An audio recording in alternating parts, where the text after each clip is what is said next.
Hello friends, मेरे YouTube channel बोल कहानी में आप सबका स्वागत है। आज मैं आपको हिंदी साहित्य से जुड़े एक महत्वपूर्ण उपन्यास बाणभट्ट की आत्मकथा की विस्तृत जानकारी दूंगी। तो आइए आगे पढ़ते हैं। बाणभट्ट की आत्मकथा एक आधुनिक हिंदी उपन्यास है जिसे डॉक्टर हजारी प्रसाद द्विवेदी ने लिखा है।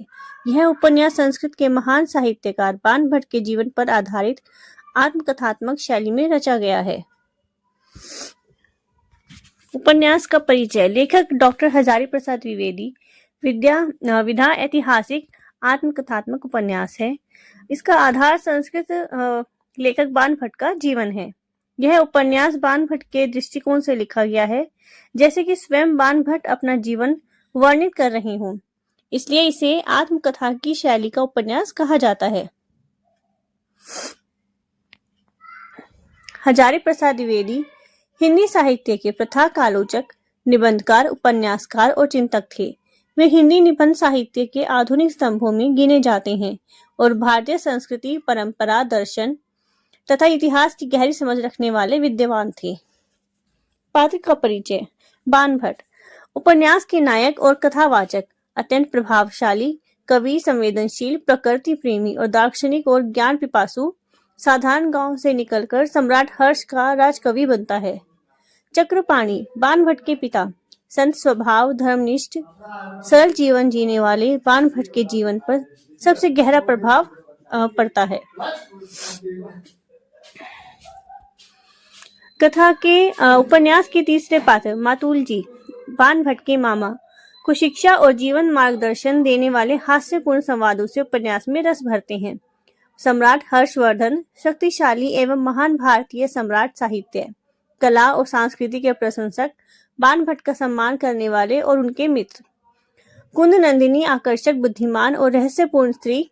उपन्यास प्रेम और रोमांच का रंग भरती है।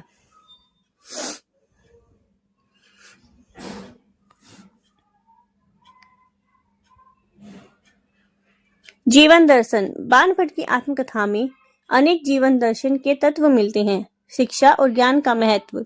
बाणभट्ट का जीवन ज्ञान यात्रा है। ज्ञान मनुष्य को ऊंचा उठाता है। प्रकृति प्रेम।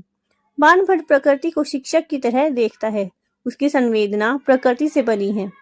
जीवन अनिश्चित है। बाणभट्ट अनेक उतार चढ़ाव झेलता है। यह दिखाता है कि जीवन नदी की धार है। मानवीय संबंधों की सुंदरता। पिता, गुरु, मित्र, प्रेम सब जीवन को सार्थक बनाते हैं।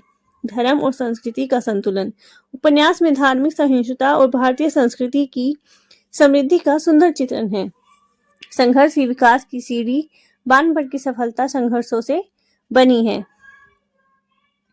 कथा का सार। उपन्यास की कथा स्वयं बाणभट्ट की दृष्टि से कही गई है। उपन्यास की शुरुआत बाणभट्ट के अपने बचपन की स्मृतियों से होती है, जहां वह अपने पिता चक्रपाणि और गांव में बिताए सरल, प्राकृतिक और स्वतंत्र जीवन का वर्णन करता है। धीरे धीरे बाणभट्ट शिक्षा, ज्ञान और कला के आकर्षण में बड़े नगरों की ओर निकलता है।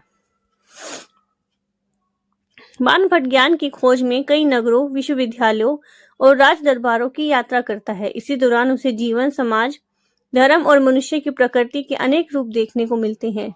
उसकी साहित्यिक प्रतिभा विकसित होती है और वह एक प्रसिद्ध कवि बन जाता है। अंततः उसकी ख्याति सम्राट हर्षवर्धन तक पहुंचती है और उसे राजकवि के रूप में स्वीकार किया जाता है। हर्ष और बाणभट्ट के बीच गहरी मित्रता विकसित होती है। उपन्यास के माध्यम से बाणभट्ट अपने जीवन के अनुभवों, संघर्षों, यात्राओं, प्रेम और साहित्यिक दृष्टि को पाठकों के सामने रखता है। यह उपन्यास केवल बाणभट्ट की कहानी नहीं, बल्कि पूरे युग का जीवंत चित्र है। उपन्यास की शुरुआत बाणभट्ट के बचपन से होती है। उनका जन्म एक ब्राह्मण कुल में होता है, लेकिन बचपन में ही माता पिता का साया उठ जाता है। बाण अपने चाचा के संरक्षण में पलते हैं, परंतु उनकी स्वतंत्र प्रवृत्ति और जिज्ञासाशील मन उन्हें साधारण जीवन जीने नहीं देता। बाण ज्ञान, कला, साहित्य और संगीत से गहरे प्रभावित रहते हैं। वे घूमने फिरने, नए अनुभव लेने और दुनिया को समझ रखने के लिए घर छोड़कर निकल पड़ते हैं।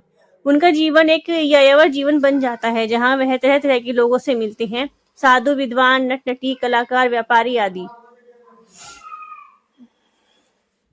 इसी यात्रा में उन्हें चंद्रलेखा से प्रेम होता है, जो एक सुंदर, संवेदनशील और विदुषी युक्ति है, परंतु यह प्रेम स्थायी नहीं हो पाता। बान का जीवन कर्म, संघर्ष और ज्ञान की खोज से भरा है। समय के साथ बान की विद्वता की चर्चा दूर दूर तक फैलती है। अंततः उन्हें सम्राट हर्षवर्धन का संरक्षण मिलता है और वे राजकवि बन जाते हैं। हर्ष उनके प्रतिभा से प्रभावित होकर उन्हें विशेष सम्मान देते हैं। उपन्यास के अंत में बान अपने जीवन की उपलब्धियों, संघर्षों और अनुभवों का आत्मविश्लेषण करता है।